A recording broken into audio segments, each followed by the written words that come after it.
Hello hi friends, എല്ലാവർക്കും മൈഫ്രോക്സിലേക്ക് സ്വാഗതം.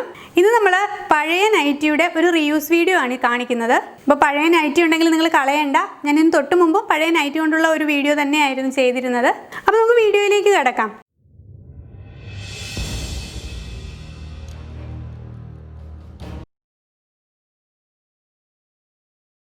ഞാൻ ഇവിടെ നൈറ്റി രണ്ടായിട്ട് ഇങ്ങനെ മടക്കി ഇട്ടിട്ടുണ്ട്, നീളത്തിൽ ഇങ്ങനെ മടക്കി ഇട്ടിട്ടുണ്ട്. അപ്പോൾ നമ്മൾ മാക്സിമം താഴെ നിന്നുള്ള ഭാഗം യൂസ് ചെയ്യുക. കാരണം ഈ ഭാഗം നൈറ്റിയുടെ എപ്പോഴും മുകളിലേക്ക് വരുന്നതോറും തുണി കൂടുതലും മോശമായി വരും. നമ്മൾ കിച്ചണിലൊക്കെ നിന്നിട്ടേ താഴെ ഈ മടക്കി തയ്ച്ചിരിക്കുന്ന ഇത്രയും പോർഷൻ ഞാനങ്ങ് കട്ട് ചെയ്ത് കളയുന്നു. ഈ ഭാഗം കട്ട് ചെയ്ത് മാറ്റിയിട്ടുണ്ട്.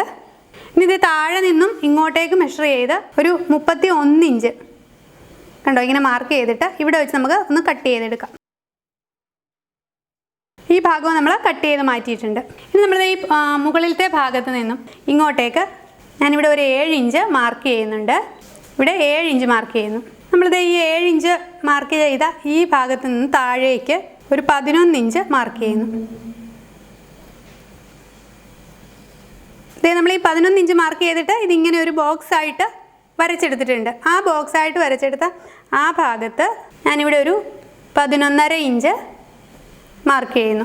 നമ്മളിത് ഈ വരച്ച ബോക്സിൽ ഇവിടെ നിന്നും ഇങ്ങോട്ടേക്ക് ഒരു 3 ഇഞ്ച് ഇങ്ങനെ വെച്ച് ഇങ്ങനെ ഒന്ന് കർവായിട്ട് വരച്ചെടുക്കുക.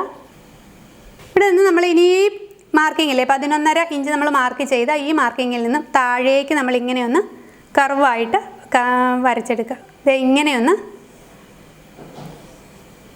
വരയ്ക്കുക. ഇത് നമ്മളിത് ഈ മാർക്ക് ചെയ്ത ഈ മാർക്കിങ്ങിൽ കൂടി ഇങ്ങനെ നമുക്ക് കട്ട് ചെയ്തെടുക്കാം. നമ്മളിത് ഈ ഭാഗം കട്ട് ചെയ്തെടുത്തിട്ടുണ്ട്.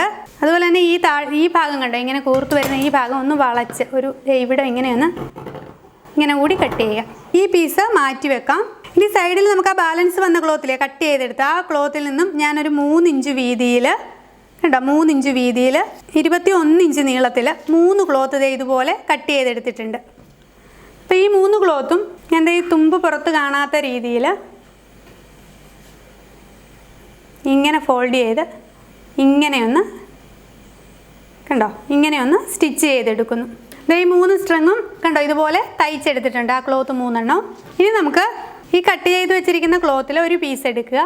ഇങ്ങനെ നിവർത്തിയിട്ടിട്ട് ഈ 2 സൈഡിലേക്കും 2 ഇഞ്ച് വീതം കണ്ടോ ഇങ്ങോട്ടേക്കും 2 ഇഞ്ച് അതുപോലെ തന്നെ ഇവിടെ നിന്ന് ഇങ്ങോട്ടേക്കും 2 ഇഞ്ചിൻ്റെ ഓരോ മാർക്കിംഗ് കൊടുത്തിട്ടുണ്ട്. ആ മാർക്കിങ്ങിൽ ഈ നമ്മൾ തയ്ച്ചെടുത്ത സ്ട്രിങ്ങിൽ ഒരു സ്ട്രിങ് ഇങ്ങനെ വെക്കുക. ഇവിടെ നിന്ന് ഇങ്ങോട്ടേക്കും ഇങ്ങനെ വെച്ചിട്ട് ഇതൊന്ന് സ്റ്റിച്ച് ചെയ്തെടുക്കുക. ഈ 2 സ്ട്രിങ്ങും ഇതിലേക്ക് അറ്റാച്ച് ചെയ്യുക.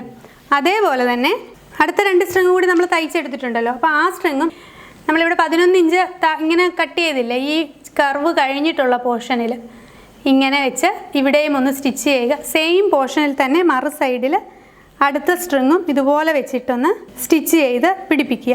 അപ്പോൾ ശ്രദ്ധിക്കേണ്ട കാര്യം ഈ സ്ട്രിങ് എല്ലാം ഇതിനുള്ളിലേക്ക് തന്നെ ആയിരിക്കണം വരുന്നത് കേട്ടോ. ഈ 3 സ്ട്രിങ്ങുകളും ഈ ക്ലോത്തിൻ്റെ അകത്തേക്ക് വെച്ച് വേണം നിങ്ങൾ സ്റ്റിച്ച് ചെയ്ത് പിടിപ്പിക്കാനായിട്ട്. ഇവിടെ ഈ 2 ഭാഗവും നമ്മൾ തയ്ച്ച് പിടിപ്പിച്ചിട്ടുണ്ട്. അതുപോലെ തന്നെ ഈ ഭാഗത്ത് ഒരു സ്ട്രിങ് തയ്ച്ച് പിടിപ്പിച്ചിരിക്കുന്നു. മറു സൈഡിലും സെയിം ഇതുപോലെ തന്നെ തയ്ച്ച് പിടിപ്പിച്ചിരിക്കുന്നു. എന്നിട്ട് നമ്മളിത് ഇങ്ങോട്ടേക്കാണ് ഇതിനുള്ളിലേക്കാണ് ഇട്ടിരിക്കുന്നത്. ഇനി നമ്മൾ അടുത്ത ഒരു പീസ് ഉണ്ടല്ലോ, ആ പീസിൻ്റെ നല്ല ഭാഗം നമ്മളിപ്പോൾ ഇതിൻ്റെ നല്ല ഭാഗത്തേക്കാണ് ഇതെല്ലാം തയ്ച്ച് പിടിപ്പിച്ചിരിക്കുന്നത്. അതുപോലെ തന്നെ ഈ പീസിൻ്റെയും നല്ല പോർഷൻ നല്ല ഭാഗം ഇങ്ങനെ കമത്തി വെക്കുക ഇതിലേക്ക്. ഇനി അതിന് ശേഷം കണ്ടോ ഇവിടെ ടോപ്പൊക്കെ കൃത്യമായിട്ടാണ് വന്നിരിക്കുന്നത്. അപ്പോൾ നമ്മളിവിടെ നിന്നും ഇങ്ങനെ ഈ ടോപ്പ് ഇങ്ങനെ ഒരു 1/2 ഇഞ്ച് ഗ്യാപ്പിൽ സ്റ്റിച്ച് ചെയ്യുക. ഇതിങ്ങനെ ഇവിടെ നിന്ന് ഇങ്ങനെ 1/2 ഇഞ്ച് ഗ്യാപ്പിൽ സ്റ്റിച്ച് ചെയ്ത് ഇങ്ങനെ സ്റ്റിച്ച് ചെയ്ത് ഇങ്ങനെ ഇവിടെ ഇങ്ങനെ ഈ സൈഡിലേക്കും സ്റ്റിച്ച് ചെയ്യുക. ഇതേപോലെ തന്നെ ഈ ഭാഗത്തെയും ഇവിടെയും ഇങ്ങനെ സ്റ്റിച്ച് ചെയ്ത് ഇങ്ങനെ താഴത്തേക്ക് സ്റ്റിച്ച് ചെയ്യുക. പിന്നെ ഈ താഴത്തെ ഭാഗം സ്റ്റിച്ച് ചെയ്യുമ്പോൾ നിങ്ങളൊരു ഇവിടം വരെ സ്റ്റിച്ച് ചെയ്ത് ഇങ്ങനെ വന്ന് ഒരു ചെറിയ ഗ്യാപ്പ് ഒരു 4 ഇഞ്ച് ഗ്യാപ്പ് ഇവിടെ ഇങ്ങനെ കൊടുക്കുക. ഇവിടെയും സ്റ്റിച്ച് ചെയ്യുക. ഞാനിങ്ങനെ ഇവിടെ ഫുള്ളായിട്ട് ഇങ്ങനെ സ്റ്റിച്ച് ചെയ്തിട്ടുണ്ട്. സൈഡിലും ഇങ്ങനെ സ്റ്റിച്ച് ചെയ്ത് താഴത്തെ ഭാഗം വന്നപ്പോൾ മാത്രം കുറച്ച് ഗ്യാപ്പ് കണ്ടോ ഇവിടെ ഇങ്ങനെ കുറച്ച് ഗ്യാപ്പ് ഇട്ടിട്ടുണ്ട്. ഇനി നമുക്കിത് ഈ കുറച്ച് ഗ്യാപ്പ് ഇട്ടില്ലേ ഈ ഭാഗത്തു കൂടി നമുക്കിതൊന്ന് റിവേഴ്സ് ചെയ്തെടുക്കാം. അതുകൊണ്ടാണ് ഗ്യാപ്പ് ഇടാൻ പറഞ്ഞത്. അങ്ങനെ നമ്മുടെ അടിപൊളി ഒരു ഏപ്രൺ റെഡി ആയിട്ടുണ്ട്. കണ്ടോ നമ്മളിത് റിവേഴ്സ് ചെയ്തെടുത്തു. റിവേഴ്സ് ചെയ്തെടുത്തപ്പോൾ ഒറ്റ സ്റ്റിച്ചും പുറത്ത് കാണില്ല. കണ്ടോ, ഇതിൻ്റെ ഈ സ്ട്രിങ് ഒക്കെ തന്നെ ഇതിൻ്റെ ഉള്ളിൽ നിന്നാണ് നമ്മൾ കൊടുത്തിരിക്കുന്നത്. അപ്പോൾ ഇങ്ങനെ അതുപോലെ തന്നെ ഇനി ഇതിൻ്റെ താഴത്തെ ഭാഗം വന്നിട്ട് കുറച്ച് നമ്മൾ ഗ്യാപ്പ് ഇട്ടിട്ടുണ്ടല്ലോ, അതിങ്ങനെ ഒന്ന് ഉള്ളിലേക്ക് മടക്കി വെച്ചിട്ട് ഇങ്ങനെ അങ്ങ് സ്റ്റിച്ച് ചെയ്തെടുക്കുക. അപ്പോൾ ഇത് 2 പീസ് ഉണ്ടെങ്കിൽ പെട്ടെന്ന് കേടാവില്ല, നല്ല കട്ടിയിൽ കിടക്കും. അതുപോലെ തന്നെ നമുക്ക് 2 സൈഡ് യൂസ് ചെയ്യാം. ഇതുപോലെ റിവേഴ്സ് ചെയ്തെടുക്കുമ്പോൾ ഒരു സൈഡ് കുറച്ച് മോശമായി കഴിയുമ്പോൾ നമുക്ക് അടുത്ത സൈഡ് യൂസ് ചെയ്യുകയും ചെയ്യാം. അപ്പോൾ എല്ലാവരും ഇനി നിങ്ങളുടെ പഴയ നൈറ്റി കളയരുത്, ഇതുപോലെ ചെയ്ത് നോക്കുക. ഞാനിവിടെ ഒരു ഷർട്ട് എടുത്തിട്ടുണ്ട്, നന്നായിട്ട് അയൺ ചെയ്തെടുത്തിട്ടുണ്ട് കേട്ടോ. എന്നിട്ട് ഇതേ നമ്മളതിങ്ങനെ വിടർത്തി. അപ്പോൾ ഇതിൻ്റെ ബാക്ക് പോർഷനിൽ ഇതുപോലെ ഞാനൊരു പാത്രം സെൻറ്ററിലായിട്ട് വെച്ചിട്ടുണ്ട്. എന്നിട്ട് നമുക്കത് കൃത്യം റൗണ്ടായിട്ടൊന്ന് വരച്ചെടുക്കാം. അപ്പോൾ ഇത് നമുക്ക് അളവെടുത്തും ചെയ്യാം, പക്ഷേ ഇതാണെങ്കിൽ വളരെ എളുപ്പമാണ് കേട്ടോ. ഞാൻ ആ പ്ലേറ്റ് വെച്ചിട്ട് ഒരു റൗണ്ട് വരച്ചിട്ടുണ്ട് കണ്ടോ. ഈ വരച്ച ഈ റൗണ്ടിൽ നിന്നും നമുക്കൊരു 3 ഇഞ്ച് ഒന്ന് മാർക്ക് ചെയ്ത് പോവാം. ഇതേപോലെ തന്നെ സെയിം ഒരു റൗണ്ടും കൂടി വരച്ചെടുക്കുക. അപ്പോൾ അല്ല നിങ്ങൾക്ക് ഇതിലും വലിയ പാത്രം ഉണ്ടെങ്കിൽ അത് തന്നെ വെച്ച് നമുക്ക് വരച്ചെടുക്കാം കേട്ടോ. അപ്പോൾ കൃത്യമായിട്ട് ഇങ്ങനെ ഇതിൻ്റെ ഷേപ്പ് അനുസരിച്ച് തന്നെ വെക്കണം, എന്നാലും നമുക്ക് റൗണ്ടായിട്ട് വരയ്ക്കാൻ പറ്റുള്ളൂ. ഇതിൻ്റെ ഔട്ടറിൽ ഞാനിവിടെ 3 ഇഞ്ച് എടുത്തിട്ട് കണ്ടോ ഇതുപോലെ റൗണ്ടായിട്ട് ഫുള്ളായിട്ട് ഇങ്ങനെ വരച്ചിട്ടുണ്ട്. ഇനി നമുക്ക് ഈ ഔട്ടറിൽ വരച്ചിരിക്കുന്ന ഈ ലൈനിൽ കൂടി ഇത് കട്ട് ചെയ്തെടുക്കാം. ഞാനിത് കട്ട് ചെയ്തെടുത്തിട്ടുണ്ട്. പിന്നെ ഇതിൻ്റെ സൈഡ് ഉണ്ടല്ലോ, അതേ ഈ ഫുൾ റൗണ്ടായിട്ട് നമുക്കൊന്ന് മടക്കി തയ്ച്ചെടുക്കാം. ഇതുപോലെ 2 ഫോൾഡ് കൊടുത്തിട്ട് മടക്കി തയ്ക്കുകയോ ലോക്ക് ചെയ്തെടുക്കുകയോ ചെയ്യാം. ഇവിടെ ഞാൻ ഇപ്പോൾ ഈ സൈഡ് മുഴുവൻ ഇതുപോലെ ലോക്ക് ചെയ്തെടുത്തിട്ടുണ്ട് കണ്ടോ, വട്ടത്തിൽ ലോക്ക് ചെയ്തെടുത്തിട്ടുണ്ട്. ഇനി നമ്മൾ ഇലാസ്റ്റിക് ഇതുപോലെ ചെറിയ ഇലാസ്റ്റിക് എടുക്കുക. ഒത്തിരി വീതിയുള്ളതല്ല, ചെറിയ ഇലാസ്റ്റിക്. ഇതുപോലെ ഇലാസ്റ്റിക് ഇതേ ഇവിടെ വെച്ചിട്ട് ഇങ്ങനെ വലിച്ചു പിടിച്ച് തയ്ക്കുക. സാധാരണ സ്റ്റിച്ച് കൊടുത്താൽ മതി.